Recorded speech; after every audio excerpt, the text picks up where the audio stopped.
जय माँ। नए जगत के कई चिन्ह हैं, पर अगर उनको हम मूल रूप से देखें तो दो प्रकार से वो प्रकट हो रहा है। एक तो जो पुरानी परंपराएं, पुराना जीवन, पुरानी जीवन शैली, पुरानी विचारधाराएं, पुरानी मान्यताएं ये टूट रही हैं और ये तो बहुत स्पष्ट है। और उसके साथ ही नई मान्यताएं, नई विचारधाराएं, जीवन की नई शैली धीरे धीरे इमर्ज कर रही है। ये तो दिखता है। तो इस और वो इतने रिवॉल्यूशनरी ढंग से बाहर आ रही है कि कई लोग समझ नहीं पा रहे हैं कि क्या हो रहा है। और इस दिग्भ्रमित अवस्था में दो प्रकार की शक्तियां कार्य कर रही हैं। एक वो जो चूंकि पुराना जगत टूट गया है तो उसकी उन तत्वों को, क्योंकि वो टूट गया है तो कन्फ्यूजन है, तो वो एक नए प्रकार का ऑर्डर लाने की चेष्टा कर रही हैं जो वास्तव में दिव्य, उसकी कोई डिवाइन अंडरस्टैंडिंग नहीं है, दिव्य बेसिस पर नहीं, आधार पर नहीं है। लेकिन इस समय वो भी चीज़ बड़े आराम से आ सकती है। मैं वो उदाहरण दे के समझाऊंगा इसको। वहीं दूसरी ओर नया जगत, एक नई व्यवस्था वो उभर रही है जो दिव्यता के आधार पर है। अब उसमें से एक जो हम लोग एस्पेक्ट ले सकते हैं जीवन का है वो स्त्री पुरुष का परस्पर संबंध। अब पुराने व्यवस्था में अगर हम देखें, कम से कम पिछले 1000-2000 वर्षों की बात कर रहे हैं या 1500 वर्षों की बात कर लें, जब से क्रिश्चियनिटी है उसके बाद इस्लाम आया और सब जगह जितने भी धर्म, रिलीजन जो हुए, धर्म शब्द सही नहीं होगा, और यहाँ तक कि भारतवर्ष में भी नारी का स्थान बैकग्राउंड में चला गया। ये पुरातन काल में नहीं था, भारतवर्ष में तो कभी भी नहीं था। भारतवर्ष में डिस्पाइट जो मॉडर्न थिंकर्स हर तरह की बातें करते हैं इधर से उधर से, और ऐसा नहीं कि नारी या पुरुष किसी के साथ भी अत्याचार नहीं हुए। अब रावण को अगर हम देखें तो उसने ना जाने कितने प्रकार के अत्याचार किए हैं, जिसको अगर आधुनिक भाषा में कहें तो he committed many rapes literally out of lust. तो वो एक अलग बात है। उस दृष्टि से अगर हम देखें तो इस प्रकार के मनुष्य हमेशा रहे जिन्होंने नारी का शोषण किया, नारी पर अत्याचार किए, पुरुषों का, जो गरीब थे, जो अधिक सशक्त नहीं थे, उनका शोषण हुआ, निर्बल लोगों का। लेकिन इस चीज़ को कभी भी एक सामाजिक स्वीकृति नहीं मिली। मेन स्ट्रीम भारतवर्ष की बात मैं कर रहा हूँ। और इसीलिए भारतवर्ष में नारी का अगर हम देखें, केवल नारी पुरुष का, इवन अगर हम देखें शोषित वर्ग का, तो श्री राम ने या श्री कृष्ण ने कैसे उनको बाहर लाए, उनको अपना स्थान दिया। जैसे अब श्री राम के जीवन में हम देखते हैं तो वे लोग जो दबे हुए थे, जो पिछड़े वर्ग के थे, जिसको आजकल की भाषा में हम दलित, ये सब भाषा नहीं थी उस समय, उन सबको उन्होंने उनका स्थान दिया, उनको प्रेम की डोर से बांधा और सबके ऊपर एक दिव्य हाथ रखा, चाहे वो अहिल्या हो या निषाद राज हो और कई सारे उनके जीवन, शबरी हो। उसी तरह से हम जब देखते हैं श्री कृष्ण को, तो उन्होंने एक नए प्रकार की सोशलिज्म भारतवर्ष में लाई। दोनों का आधार दिव्य है, इसलिए वो सोशलिज्म भिन्न है देन जो हम सोशलिज्म लाते हैं, क्योंकि उनका आधार क्या है? दिव्य। तो दिव्य की दृष्टि में तो हम देखते हैं कि श्री कृष्ण, कंस का राज्य, कंस एक प्रकार से हम देखें तो शोषण करता था और बहुत हाई टैक्स लेता था, और कंस के राज्य को उन्होंने हटा करके उन्होंने एक धर्म के आधार पर राज्य स्थापित किया। और जो ग्वाल बाल, जो टैक्स पेयर्स थे, आधुनिक लैंग्वेज में फार्मर्स थे, सबके लिए सही उचित चीज़ें निर्धारित की, उन सबको अपने स्थान पर, उनकी गरिमा, उनके कर्म की जो गरिमा होती है, वो सब चीज़ें उन्होंने स्थापित की। तो वो एक अलग ट्रू सोशलिज्म है, क्योंकि वो एक डिवाइन अंडरस्टैंडिंग पर आधारित है। डिवाइन प्रिंसिपल है उसके पीछे, कि डिवाइन प्रिंसिपल क्या है कि सब एक हैं, लेकिन एक के साथ साथ सब में भिन्नता भी है। मूल चीज़ ये है कि जब हम लोग कहते हैं सब एक हैं, तो हम भिन्नताओं को ब्लर करके ख़त्म कर देते हैं। और जब इस चीज़ को डिवाइन देखते हैं तो वो कहते हैं कि नहीं, भिन्नताएं भी मेरी ही सृष्टि है और सबके अंदर मैं ही समाया हूँ। तो प्रकृति क्या करती है? भिन्न भिन्न तरह से उस एक तत्व को प्रकट करती है। तो एकता और अनेकता, ये दोनों साथ साथ चलते हैं सृष्टि के अंदर। तो भगवान जब भी ये दोनों तत्वों को लाते हैं तो दोनों को प्रकट करते हैं। श्री राम के लिए निषाद राज, शबरी, अहिल्या, इन सब के अंदर वो मूल रूप से वो एक तत्व जो है वो भगवान है, और जो कोई छोटा बड़ा उस दृष्टि में नहीं है, लेकिन सबका अपना अपना स्थान है कर्म के दृष्टि से, सामाजिक व्यवस्था की दृष्टि से। किंतु अब जब हम इस सोशलिज्म को ट्रांसलेट करते हैं भगवान को हटा के, तो हम क्या करते हैं कि सब समान है, मतलब सब एक हैं। हम एक एक कर्म की महत्ता को कई बार हटा देते हैं, और एक प्रकार के कर्म वही सबसे उपयुक्त कर्म है, वही ऊंचा कर्म है, तो सबको वही कर्म करना चाहिए। तो इस प्रकार से हम दूसरे प्रकार की अव्यवस्था, हम एक व्यवस्था से जो टूटने वाली थी और कई कारणों से जिसका मिसयूज हो रहा था, उसको तोड़ के जब एक नई व्यवस्था बनाते हैं तो हम उसको और भी अधिक विकृत कर देते हैं। यही नारी पुरुष के संबंध के साथ हुआ। तो ये इसमें कोई दो राय नहीं है कि पिछले 1000-1500 वर्षों में नारी को बहुत दबाया गया, और हम देखते हैं कि उस समय जो रिलीजन्स आए भारतवर्ष में, तो नारी को देवी का रूप दिया गया हर चीज़ में ना। जब वो घर में आती है तो पहली बार हम देखते हैं कि अन्न को वो पाँव से रख करके फिर आगे बढ़ती है, जो अदरवाइज अन्न को पाँव नहीं लगाते हैं कोई भी हिंदू धर्म में जो व्यवस्था है। हर देवता के साथ देवी है, और ईश्वर बिना देवी के ना केवल अपूर्ण है, अशक्त है। तो और दोनों के बीच का संबंध इस प्रकार से होता है कि हम देखते हैं कि विष्णु भगवान योग निद्रा में है, तो माँ लक्ष्मी उनको बाहर निकालती हैं। जब मधुकैटभ बाहर निकलते हैं उनके कान से ही, माँ लक्ष्मी उनको बाहर निकालती हैं, माँ सरस्वती उनको प्रेरणा देती हैं। उसी तरह हम देखते हैं कि शिव जब ट्रांस में चले जाते हैं, समाधिष्ठ हो जाते हैं, तो माँ पार्वती उनको उस ट्रांस से बाहर निकालती हैं लोक कल्याण के लिए। ब्रह्मा जी सृष्टि करना चाह रहे हैं, किंतु माँ सरस्वती की वीणा के द्वारा उनके रिदम्स ऑफ वर्ड्स प्रकट हो रहे हैं और सृष्टि हो रही है। तो सदैव भारतवर्ष में ये स्त्री और पुरुष समान हैं एक मूल लेवल पर, लेकिन दोनों के अंदर भिन्नताएं भी हैं। और आधुनिक जगत में हम देखते हैं कि वो सब एक है, सब एक है करके जब वो प्रयास करते हैं, जो हम देखते हैं आजकल LGBTQ विमेन लिव, तो वो एक कन्फ्यूजन को क्रिएट कर रहा है, क्योंकि इसमें हम ये समझते हैं कि हर कोई व्यक्ति, उसमें भिन्नता है ही नहीं, सबको एक जैसा व्यवहार करना है, सबको एक जैसा रहना है। ये एक अलग प्रकार की यूनिफॉर्मिटी है जिससे हमको बचना चाहिए। मूल रूप से एक चीज़ स्पष्ट है कि जब ये बात कही जाती है नारी और पुरुष के बारे में, स्त्री और पुरुष के बारे में, जहाँ तक शिक्षा, सामाजिक संभावनाएं जो उनके प्रगति के लिए जो आवश्यक है, निश्चित रूप से सबके समान अधिकार होने चाहिए, प्रॉपर्टी राइट्स भी एक होने चाहिए। और ये हम देखते हैं पुराने समय में कि सबके समान अधिकार होने चाहिए, प्रगति की समान संभावनाएं होनी चाहिए, चाहे वो इनर लाइफ हो, आउटर लाइफ हो, सब में उनके समान अधिकार होने चाहिए। लेकिन फिर भी एक सूक्ष्म भेद है, और इस भेद को अगर हम नहीं समझेंगे तो कभी भी उनका राइट हारमोनियस बैलेंस नहीं ला पाएंगे। और ये भेद कहाँ से आ रहा है? ये भेद नहीं है, एक है, लेकिन जैसे कहते हैं एक सिक्के के दो पहलू। तो एक सिक्के के दो पहलू, एक तरफ आप एक पार्ट है, जैसे भारत का कोई सिक्का देखें तो आप देखें कि उसमें जो मुद्रा है उसमें पीछे में वो पहले पुराने समय जो सिक्के होते थे तो उसमें वो चिन्ह लगा हुआ है, 3 सिंह जो हैं अशोक चक्र के, और आपको ये बता रहा है कि ये भारत की राजस्व मुद्रा है, तो कॉमन एलिमेंट है। लेकिन उसकी जो वैल्यू है वो दूसरी तरफ है। तो उसी प्रकार से स्त्री पुरुष में जो कॉमन एलिमेंट है वो ये है कि वो दोनों ही डिवाइन के तत्व हैं। तो इस प्रकार के रिलीजन्स हैं जहाँ नारी को ये माना गया कि उसको भगवान ने केवल भोग के लिए बनाया। ये बहुत ही विकृत चीज़ है कि वो केवल भोग के लिए हैं, वो केवल ऐशो आराम के लिए हैं। यहाँ भी वो भोग की वस्तु है और मृत्यु के बाद स्वर्ग में भी वो भोग की वस्तु है। तो उनकी तो हम क्या ही बात करें, वो तो बहुत ही एक बर्बर और विकृत सभ्यता की देन है। जो उसको रिलीजन मानना चाहता है वो माने, ये उनकी समस्या है। लेकिन भारतवर्ष में दोनों के अंदर दिव्य है और समान रूप से विद्यमान है, लेकिन दोनों का परस्पर संबंध बड़ा अद्भुत है। तो हम लोग केवल उस बात की चर्चा करेंगे, क्योंकि तभी हम पूर्ण रूप से नारी मुक्ति और नारी का सच्चा स्वरूप प्राप्त कर सकते हैं। तो माँ ने इस पर 2 जगह, कई जगहों पे उन्होंने ये बात कही है, लेकिन 2 जगह बड़े सुंदर ढंग से ये बात प्रस्तुत की है। एक है जब वो मैन और वुमेन की बात करती हैं वॉल्यूम 2 में, तो थोड़ा सा इसमें से पढ़ेंगे और थोड़ा सा हम वॉल्यूम 14 से पढ़ेंगे।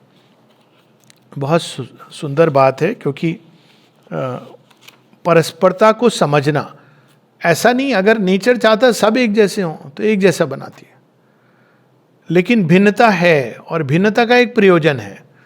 और केवल स्त्री पुरुष नहीं, जीवन को अगर हम देखें तो भिन्नता और विविधता, ये और बात है कि हम ना विविधता को समझ पाते हैं, ना उसके पीछे जो एक सूत्र है उसको समझ पाते हैं। हम सरफेस पे चीज़ों को एक करना चाहते हैं कि अगर नारी पुरुष की तरह कपड़े पहनने लगेगी या पुरुष नारी की तरह कपड़े पहनने लगेगा, उनके जैसा व्यवहार करने लगेगा, एक दूसरे जैसा, एक दूसरे के दुर्गुण सारे करने लगेगा, तो वो एक हो गया। ये एक उपाय जो आजकल हम लोग प्रयास करते हैं, इससे हमको थोड़ा सा बचना चाहिए, क्योंकि ये कन्फ्यूजन की ओर ले जाएगा। तो वुमेन एंड मैन, माँ यहाँ एक प्रारंभ करती हैं, पेज 151 पर है, वॉल्यूम 2 है, collected works of the mother. Let us first take for granted that pride and impudence are always ridiculous, only stupid and ignorant people are arrogant. बहुत सुंदर बात है कि अगर कोई पुरुष ये समझता है कि मैं महान हूँ, आजकल रिवर्स में चल रहा है क्योंकि युग बदल रहा है, तो नारी समझ रही है कि मैं महान हूँ।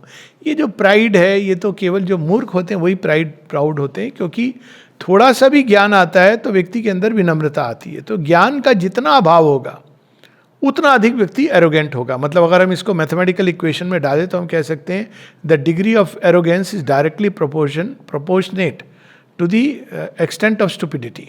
तो जितना स्टूपिड व्यक्ति होता है उतना अधिक वो एरोगेंट होता है। क्यों? क्योंकि उसको ये लगता है मैं जानता हूँ। तो यह तो अपने आप में माँ कह रही हैं एक निंदनीय चीज़ है और ये नहीं होना चाहिए। As soon as a human being is sufficiently enlightened to have a contact however slight with the all pervading mystery of the universe, he becomes necessarily humble। ज्ञानी को अगर आपको पहचानना है तो आप ये देखें कि वो ये नहीं कहता फिरता मैं जानता हूँ, मैं ज्ञानी हूँ। वो बहुत विनम्र होता है, क्योंकि उसको ये आभास हो जाता है कि इतना विशाल है, इतना अगाध है ज्ञान, अनंत है वास्तव में, और कोई भी उसको पार नहीं पा सकता। कोई ये नहीं कह सकता कि मैंने ज्ञान पा लिया।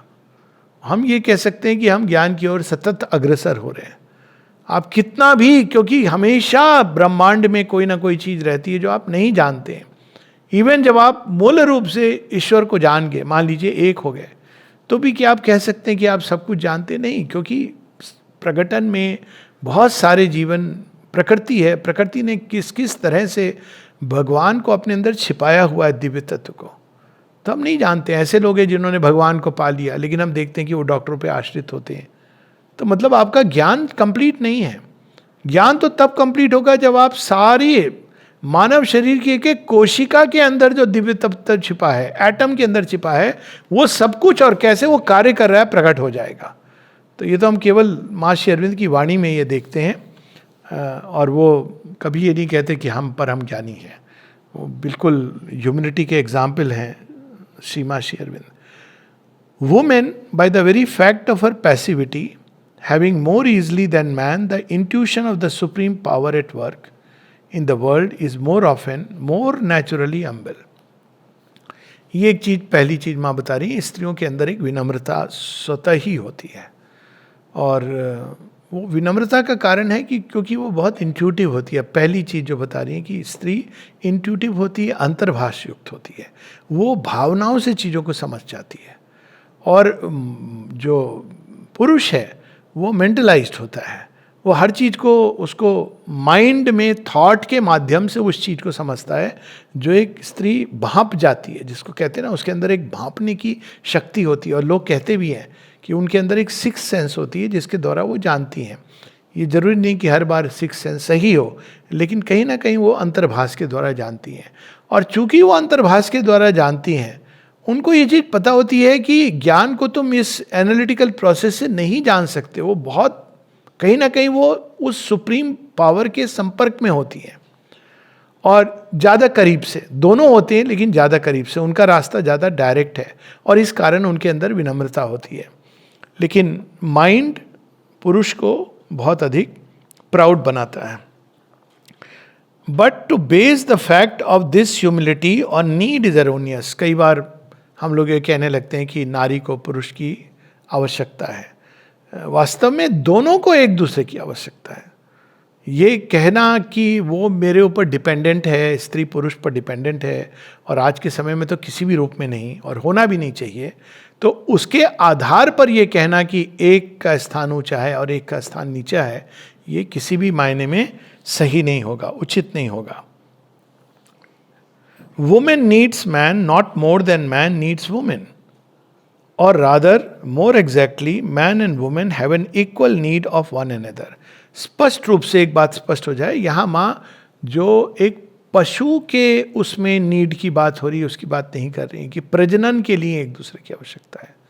यहाँ माँ कह रही है अगर हम देखें तो मैनेजमेंट एक एवरेज, थोड़ा भी मनुष्य अगर थोड़ा डेवलप होता है तो एक चीज़ तो वो जानता है कि अगर वो पैसे घर में ला भी रहा है या कमा के, पुरानी व्यवस्था की बात अभी भी कर रहा हूँ मैं, लेकिन उसका मैनेजमेंट कैसे करना है, उसको कैसे मैनेज करना है कि वो सही ढंग से खर्च भी हो, बच भी जाए, भविष्य के लिए कुछ हो भी हो, घर के अंदर चीज़ें सुंदर भी हों, व्यवस्थित भी हों, ये सारा कार्य नारी करती रही है. अगर आप देखें तो उसने पूरा, बच्चे हैं, बच्चों को पालना बड़ा करना, धरती से जुड़ी होती है, सगे संबंधियों उनके साथ कैसा किसका कितना व्यवहार होना है, ये सब ट्रेडिशनली स्त्री के, जिसको हम कहते हैं फोर्ट रहे हैं, कि ये उसका एक विशेष उसमें स्थान रहा है. तो ये दोनों चीज़ों, और आप जनरली देखेंगे कि जहाँ केवल पुरुष है तो उसके अगर आप घर को जाके देखेंगे, ये नहीं कि हमेशा ये लागू होता है, हमेशा नहीं लागू होता है, पर जनरली उसके घर में या तो वो घर में व्यवस्था रखेगा तो कम से कम चीज़ों के द्वारा रखेगा, क्योंकि तभी वो व्यवस्थित रख सकता है. अगर थोड़ी चीज़ ज़्यादा हो जाती है तो व्यवस्था नहीं रख सकता है, या फिर वो अव्यवस्थित रहेगा. और जहाँ स्त्री आती है तो वो घर में चीज़ें बढ़ती भी हैं, रिच बनाती है, वो जीवन को रंगों से भर देती है, नाना प्रकार के मूड से भर देती है, और साथ में वो चीज़ों को व्यवस्थित भी करती है. अगेन मैं कह रहा हूँ जो एक आइडियल स्टेट होती है उसकी बात कर रहा हूँ. अभी सब कुछ टूट गया है और एक नई व्यवस्था आनी है, लेकिन पहले हम ये चीज़ को समझ लें.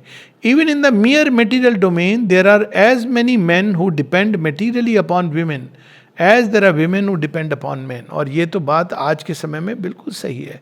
आज के समय में ऐसे भी लोग हैं, लड़के जो कह रहे हैं कि I will raise the children, you work. और अपने आप में ये भी बड़ी सुंदर चीज़ है कि भाई अगर आप समानता की बात करते हो तो वाई नॉट. और नारी अगर काम कर रही है, उनकी एक नेचुरल टेंडेंसी है किसी और डायरेक्शन में, तो वो ये कर सकते हैं.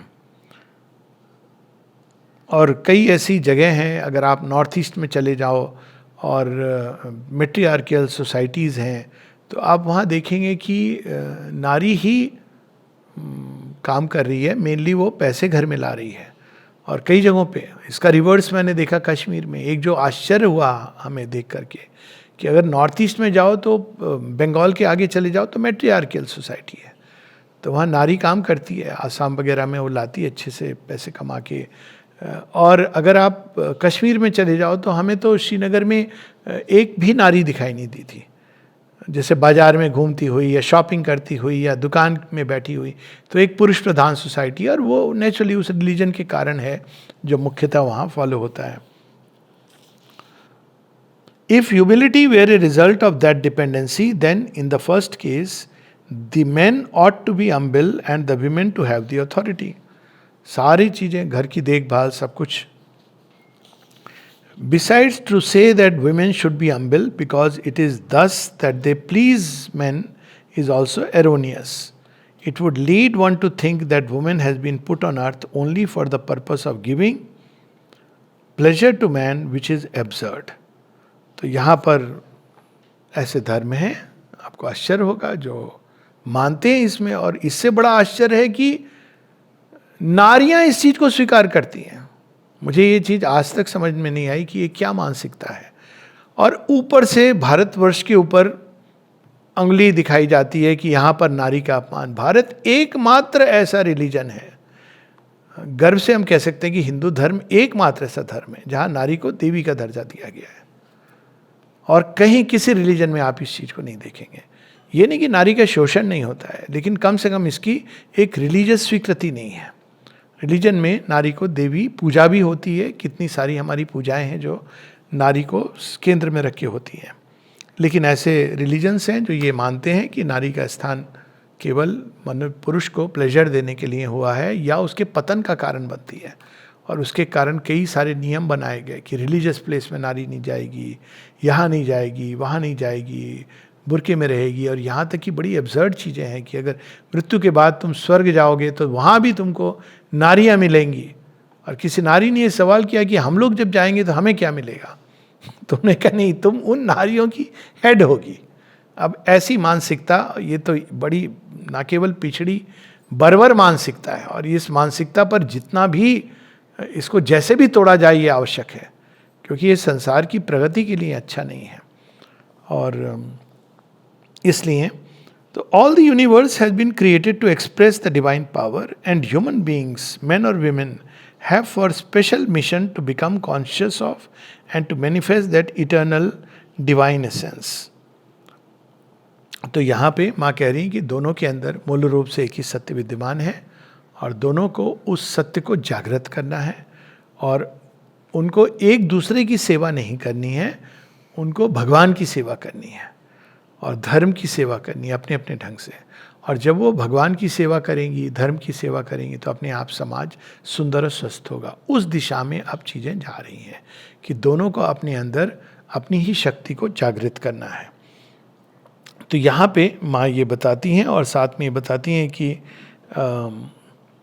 एक दूसरे के प्रति जो रिस्पेक्ट होनी चाहिए, एक दूसरे के जो डिफरेंसेस है वो ये हैं कि जहाँ नारी है वो भाव प्रधान है, वो अंतर्भाष से चीज़ों को जानती है, मेन थॉट के द्वारा जानते हैं। नारी के अंदर एक चैत्य भाव बहुत जल्दी डेवलप हो सकता है, और पुरुष के अंदर वही चीज़ एक लंबे मेंटल रास्ते से, एनालिसिस से, डिबेट के द्वारा डेवलप होती है। तो दोनों इस सेंस में एक दूसरे के पूरक हैं, अगर हम स्पिरिचुअली भी देखें, क्योंकि भक्ति, समर्पण, सेवा, ये जो स्पिरिचुअलिटी के जो स्ट्रेट पाथ हैं, ये वास्तव में नारी के अंदर सहज रूप से आते हैं। और ज्ञान की ओर ध्यान, विवेचना, तर्क वितर्क, ये सारी चीज़ें जो विचार के माध्यम से चलती हैं, पुरुष के अंदर स्वाभाविक रूप से आते हैं। तो दोनों पथ हैं भगवान की ओर जाने के, और इस सेंस में दोनों एक दूसरे के पूरक बन सकते हैं, और दोनों तत्व प्रत्येक व्यक्ति के अंदर विद्यमान है। लेकिन प्रकृति ने इस तरह से बनाया है कि एक में ज़्यादा एक चीज़ डाली है, क्योंकि इवोल्यूशनरी पॉइंट ऑफ व्यू से ये बेटर है। आने वाले समय में जब एक नया बीइंग आएगा जिसके अंदर ये जेंडर की समस्या नहीं होगी, तो तब वो एक अलग बात है। जब चेंज आएगा तो ये दोनों चीज़ें अर्धनारीश्वर के रूप में दोनों के अंदर रहेंगी, मतलब एक रहेगा जिसके अंदर दोनों तत्व होंगे, उसको पुट फॉरवर्ड कर सकता है। लेकिन आज के समय में ये प्रकृति ने ये इवोल्यूशन इस तरह से किया है कि एक और मानव इवोल्यूशन को एक लेवल पर ले जा करके एक को गहराई में ले गई है और एक को ऊपर की तरफ। और ये हम पशुओं के लेवल पर भी देखते हैं। अगर आप देखेंगे, हाल में भी मैं देख रहा था, सिंह के एक शावक को जब अटैक किया गया और वो मर जाता है, तब भी उसकी माँ उसको बचाती है, माँ उसको संरक्षण करती है। तो मातृत्व की भावना, जिनको सॉफ्ट पावर्स कहते हैं, करुणा, दया, ये सारी चीज़ स्त्री के अंदर होती हैं। और आगत युग सॉफ्ट पावर का है। मेरा ये मानना है कि संसार में ईविल और विकेडनेस इतना इसलिए बढ़ा क्योंकि हमने एक बड़ा पैट्रियार्कियल समाज, सारे संसार में अगर हम देखें कि कम से कम हो गए होंगे 1000 वर्ष, एक पैट्रियार्कियल समाज बना है जिसमें ब्रूट फोर्स, जो पुरुष की शक्ति है, उसको सामने रखा गया और नारी को पीछे ले गए थे। तो वो समाज नेचुरली क्रूरता, बर्बरता, कठोरता, ये सारी चीज़ें उसमें आई। और जैसे जैसे समाज में नारी सामने आ रही है, वैसे वैसे वो सॉफ्ट पावर सामने आ रही है, और संसार उतना ही अधिक करुणा, दया, प्रेम, स्नेह, ये सारी चीज़ें जो नारी के अंदर सहज रूप से आती हैं, उस तरह से बनता चला जाएगा। अब जो मेन पार्ट है कि दोनों के अंतर और दोनों की मुक्ति, इसके भी उपाय माँ हम लोगों को बताती हैं बड़े सुंदर ढंग से कि एक दूसरे के पूरक बनने के पहले उनको दासत्व से मुक्त होना है। और ये है माँ की collected works of the mother volume 14 में, वहाँ माँ मैन और वुमेन के बारे में बता रही हैं।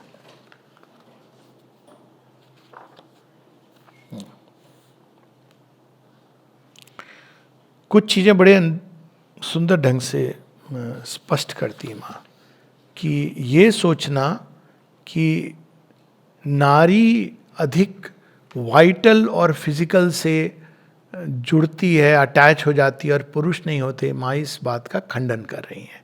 और ये बिल्कुल सच है। कई लोगों के अंदर ये धारणा है, ये एक अलग प्रकार की कि नहीं वो तो बहुत अटैच हो जाती हैं प्राणिक रूप से, फिजिकल रूप से। ये ट्रुथ नहीं है। अगर आप रियल लाइफ को देखेंगे तो ये ट्रुथ नहीं। मैं इस बात को एज ए साइकेट्रिस्ट बता सकता हूँ। माँ कह रही है women are not more bound to the vital and material consciousness than men are. कितने पुरुष हैं जो खाने से जुड़े हुए हैं, जो जीवन, उनके जीवन में बिना रंग रेलियों के वो जीवन नहीं जी सकते हैं। उस दृष्टि से हम देखें तो नारी उस तरह से नहीं जुड़ी है। अगर वो वाइटल मटेरियली अटैच भी होती है तो उसमें विकृति तो पुरुष लाते हैं। ऐसे कितने पुरुष हैं जो पैसा केवल इसलिए कमाते हैं कि वो उसको किस तरह से उड़ा सकें, केवल फिजिकल वाइटल इन चीज़ों में। तो ये तो बिल्कुल स्पष्ट है। On the contrary, as they have not in general the arrogant mental pretensions of men, it is easier for them to discover their psychic being and to allow it to guide them. तो ये बहुत बड़ा एक advantage है। नारी देह में psychic being को ढूंढना कहीं अधिक सरल है, सहज है। और इसीलिए हम देखते हैं कि श्री अरविंद जब साइकिक बीइंग को डिस्क्राइब करते हैं तो उन्होंने फेमिनाइन जेंडर में डिस्क्राइब किया है। ऑफ कोर्स एक कारण ये भी है कि वो माँ का अंश है, परा प्रकृति जीवभूता। और दूसरा वो कहते हैं कि out of the mystic cavern in man's heart the heavenly psyche must put off her veil. तो फेमिनाइन जेंडर है क्यों? उसके अंदर सारे वो क्वालिटी जो साइकी के अंदर विद्यमान है वो हम एक स्त्री में सहज रूप से वो डेवलप हो सकती हैं और कुछ हद तक प्रकृति देती है। In general, they are not conscious in a mental way, which can be expressed in words, but they are conscious in their feelings, and the best of them are so even in their actions. तो पुरुष को क्या आता है अच्छे से? एक लंबी सी सुंदर सी चिट्ठी लिखना, जिसमें बहुत कुछ लिख देगा, एक्सप्रेस कर देगा। प्रेम पत्र, पुरुष प्रेम पत्र लिखते हैं, उसके बाद भूल जाते हैं। स्त्री उस प्रेम को पत्र नहीं लिखेगी, नहीं जान, उसका ऐसे नहीं ऑपरेट करता, लेकिन वो अपने कर्म में और भावनाओं में उस चीज़ को एक्सप्रेस करेगी।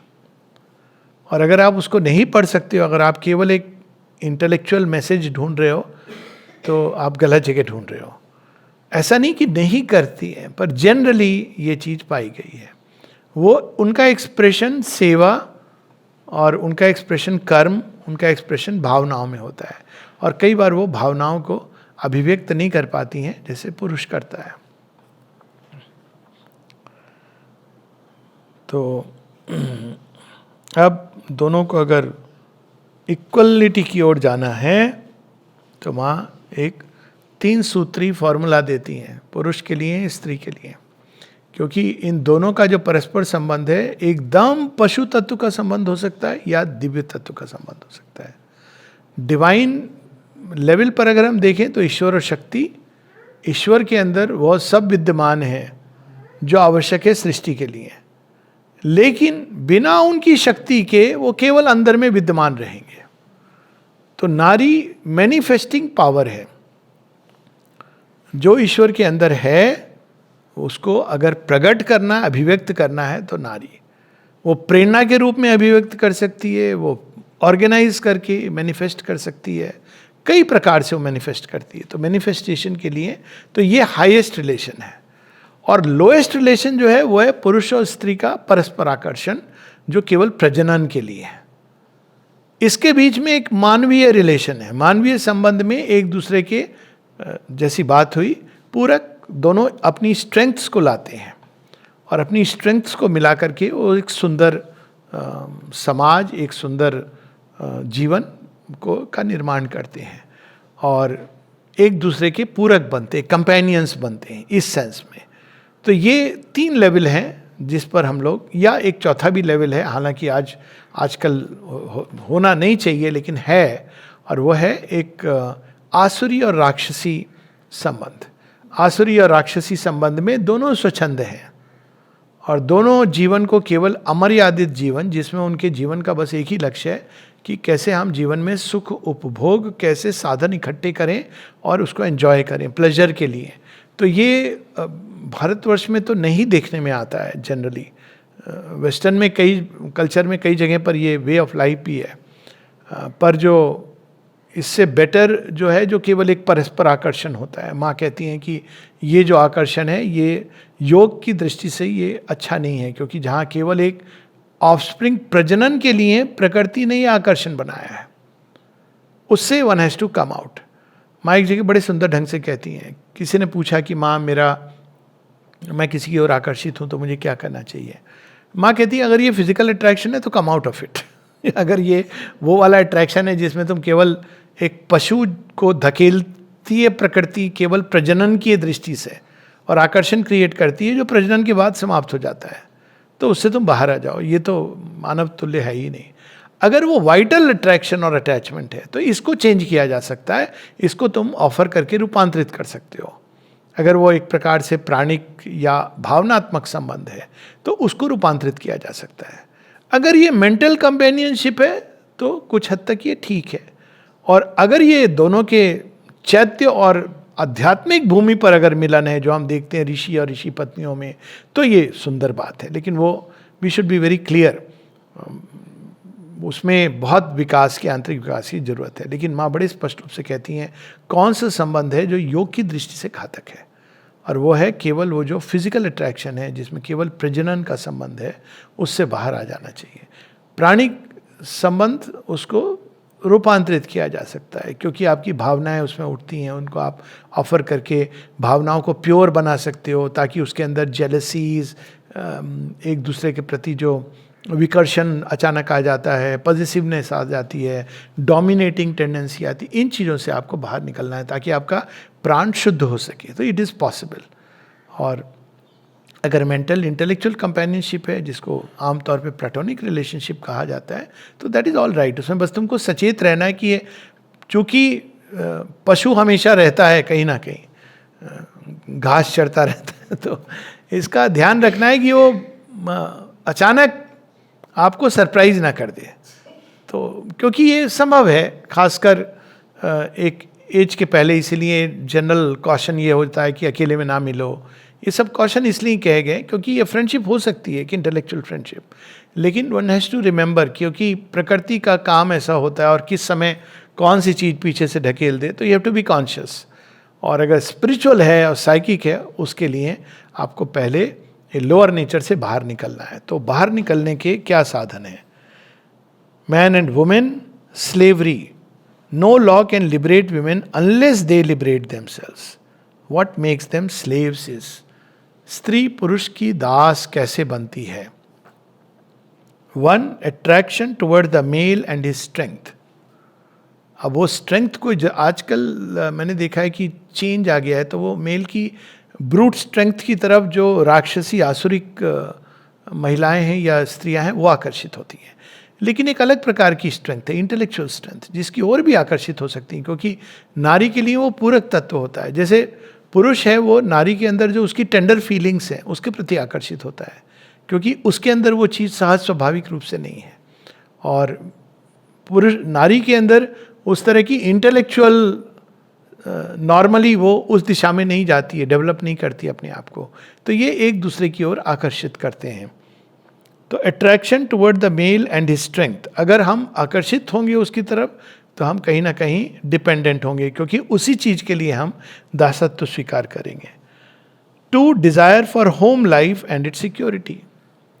अच्छी बात है, अब ये सब चीज़ चली गई है, नारी को कोई पुरुष की ज़रूरत नहीं है होम लाइफ और सिक्योरिटी के लिए, लेकिन संतान के लिए आवश्यक है। लेकिन आजकल ये एक नया दौर आया है जिसमें एडॉप्ट करती हैं। हालांकि इसके प्लस और माइनस हैं, उसमें मैं नहीं जा रहा हूँ, क्योंकि आमतौर पे बच्चे को दोनों पेरेंट की ज़रूरत होती है, इस कारण प्रकृति ने ये सिस्टम बनाया है।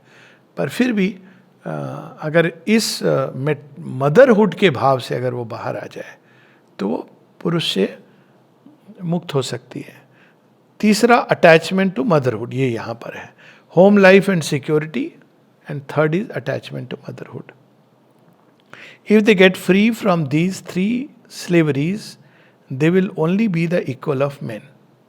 तो माँ ने बड़े सुंदर ढंग से कि ये 3 प्रकार के दासत्व से मुक्त हो जाओ।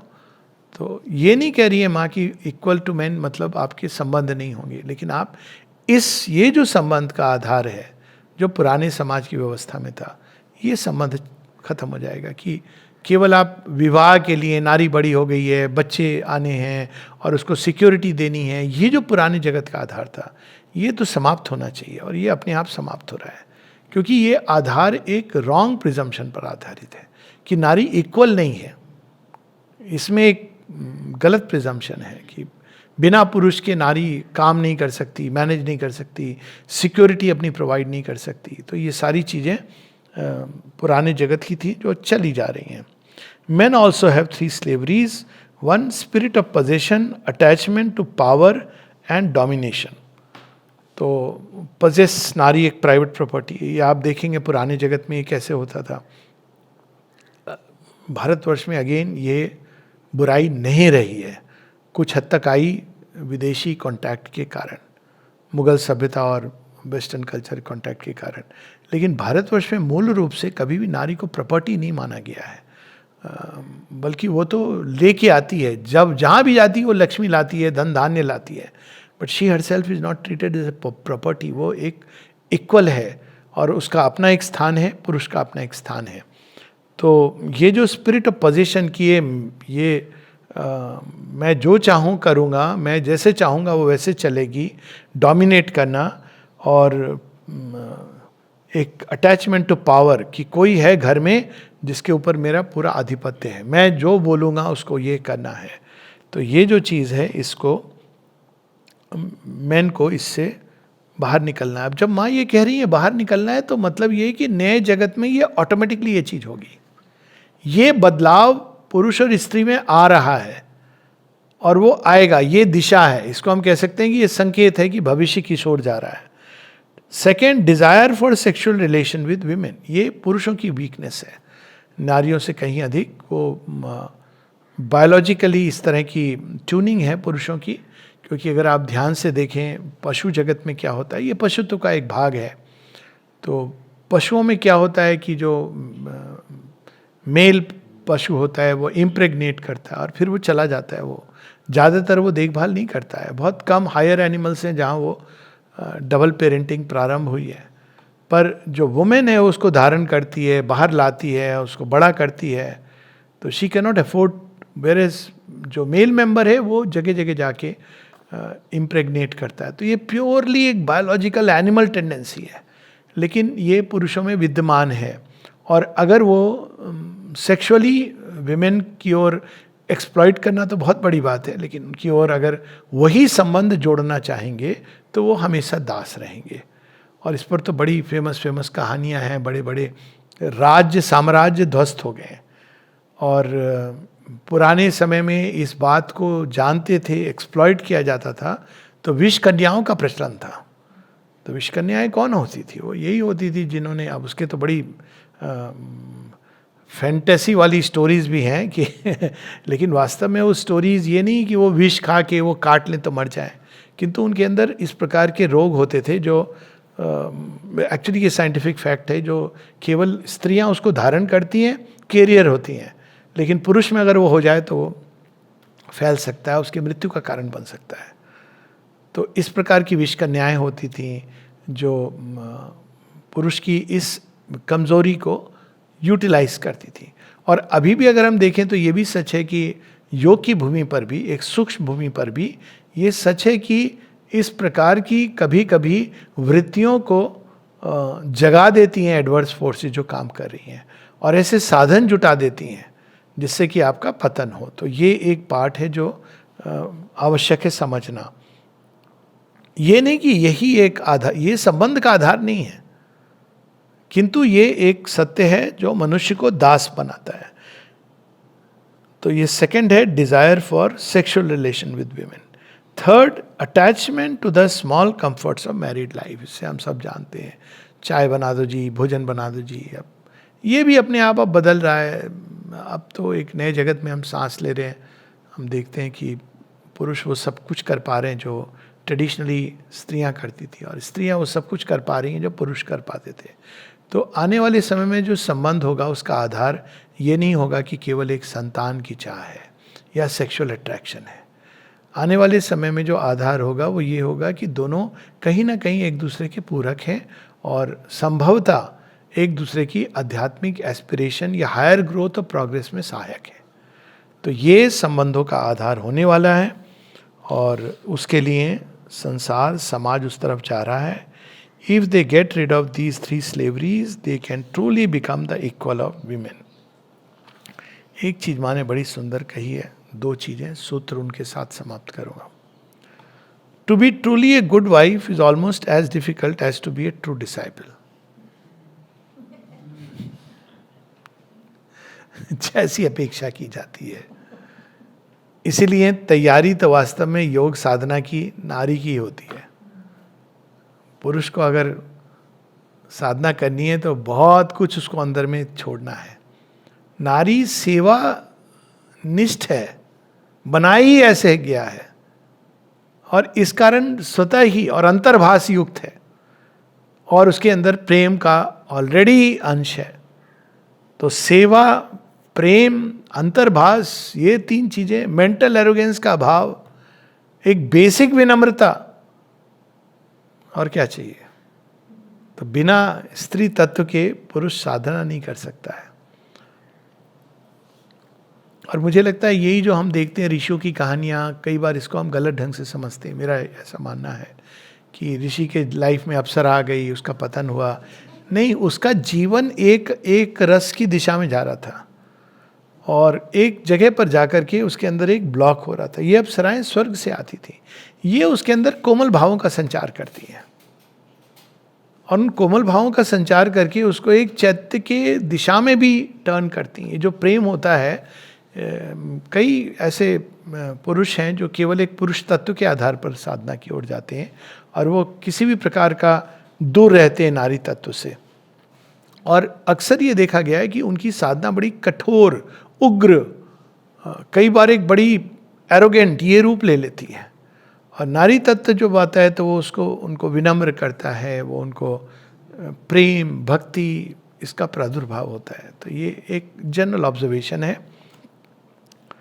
और लास्ट सेंटेंस जो we should remember, the idea that women should cook for males is against my principles. Are they slaves? अब यहां आप डाइनिंग रूम में अगर देखेंगे ज्यादातर मेन है. मां ने एक प्रकार का यहां पर रिवॉल्यूशन किया है. ये नहीं कह रही कि they should not cook, but the idea that they must cook. ये बात से आपको क्यों नहीं, दोनों कर सकते हैं, दोनों मिलके कर सकते हैं. तो ये जो आइडिया है उससे, ये नहीं कि अगर कर रहा है कोई जॉयसली कर रहा है, उसके अंदर स्वाभाविक रूप से एक भाव है और इस व्यक्ति को कुछ नहीं आता, तो वो एक अलग बात है. लेकिन आने वाले जगत में ये सारी चीज़ें छूट जाएंगी.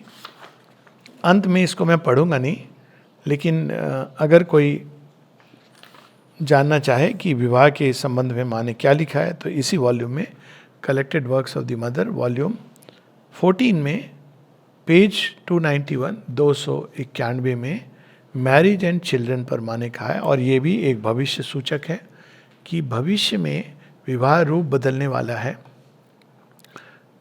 अगर हम 100 वर्ष पूर्व देखें तो विवाह किस लिए होता था? संतान की प्राप्ति के लिए. It's not a good thing. क्यों? संतान हमारे वंश को ले जाएगी. ये तो बायोलॉजिकल. ये तो फिर आप जैसे सिंह और हाथी करता है, हाथी घोड़े, वैसे आप भी कर रहे हैं. तो ये चीज़ टूट गई है. फिर एक दूसरा था विवाह 2 परिवारों का मिलन है. तो परिवार में क्या है कि एक पावर ऑफ द पैक, ये भी एक पशु का है कि पशु क्या करते हैं? झुंड में रहते हैं. तो अगर आपका कोई ऐसे परिवार में विवाह हुआ जहाँ पे ज़्यादा पावरफुल लोग हैं, तो 2 पावरफुल फैमिलीज प्रयास करते थे। और ये हम देखते हैं राजा किस प्रकार से, मीराबाई का विवाह, कि इस प्रकार से दो परिवार जो मिल करके एक दूसरे की शक्ति को बढ़ाएंगे। वही हम देखते पृथ्वीराज चौहान के जीवन में भी, और कई ऐसे विवाह होते थे। तो ये भी देखा जाए तो it is rule of the pack. कल्पना कीजिए कि दो पशुओं के झुंड एक साथ मिल गए कि अब हम मिलके सिंह का शिकार करेंगे। तो ये भी चीज समाप्त होनी है, और ये हो रही है, होगी। फिर तीसरा क्या आधार हो? अब एक ही आधार बचता है, अगर वे दोनों एक दूसरे की परस्पर प्रगति, एक दूसरे के परस्पर पूरक, और एक दूसरे की उनके अंदर जो स्ट्रेंथ्स हैं, जो एक दूसरे की संभावना है, उसको बाहर निकालने में सहायक हो सकते हैं। जैसे कि बात हुई कि नारी पुरुष के अंदर, स्त्री पुरुष के अंदर उसके कोमल भावों को, उसके चैत्य अभिव्यक्ति को, सेवा भाव, प्रेम, इसको जगा सकती है।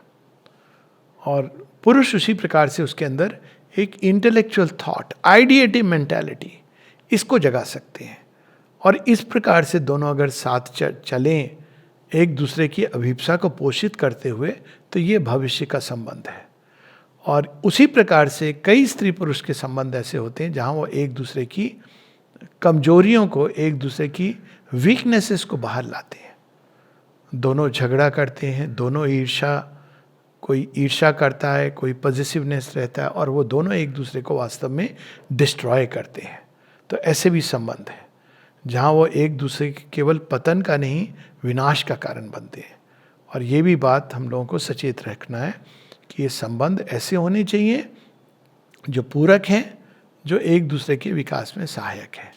और वहीं दूसरे संबंध उनसे बचना चाहिए जहाँ एक दूसरे की शक्ति का क्षय करते हैं। फॉर इंस्टेंस, एक constant indulgence in sexual relation, तो ये तो एक दूसरे की शक्ति का क्षय करेगा और कुछ नहीं करेगा। या एक दूसरे की केवल बुराइयाँ, एक दूसरे के केवल डिफेक्ट्स को देखना, ये पूरे घर के अंदर लड़ाई झगड़ा विद्वेष, हर प्रकार की चीज़ें, वो एक जो पूरे वातावरण को प्रदूषित करेगा और विकृत करेगा। तो यदि ऐसा संबंध है तो उससे बाहर आ जाना चाहिए।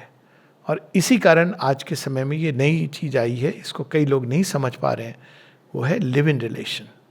लिव इन रिलेशन वास्तव में स्त्रियों के लिए है।